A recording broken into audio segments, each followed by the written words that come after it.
for having me. There are much deeper issues. I've moved into the U.S. And in Maine about 11 years ago, and basically the first question that members of my community asked me which tribe, I belong to, and when I mentioned, so I fell into that category. So there's a deeper tribal rivalry going on in the community, much larger than anybody can actually imagine.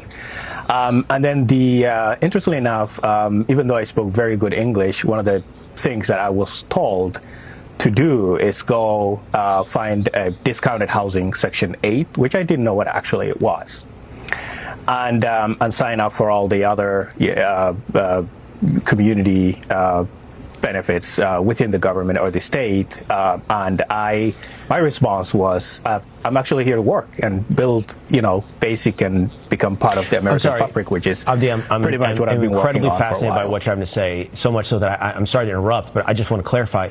So when you felt that pressure and you were told to go join, public welfare programs once you moved here, where was that pressure coming from? Are you saying it's like cultural, like neighborhood, like neighbors telling you this is what you should do? How were you pushed in that direction?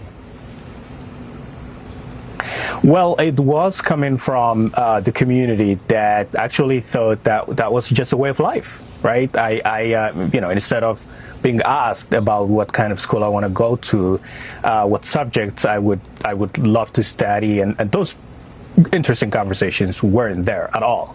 And my response was, can we do better things? Can we as a community actually integrate? And let's listen to that word, interestingly, because that had got me a huge backlash. This is many years ago that many people thought, no, let's not talk about integration.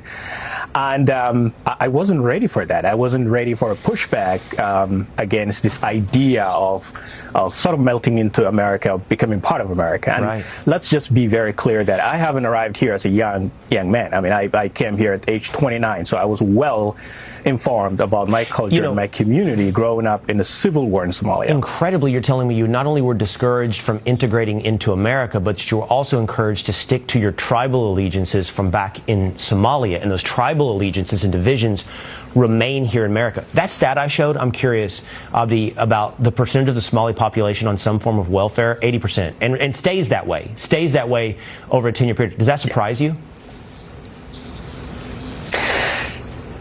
In some ways, it does not. Let me give you one example here. When I was in Somalia, a huge part of the population in Somalia, we're talking about 20 million people in Somalia, a huge number of that depended on $100 that family members in the U.S. sent back home.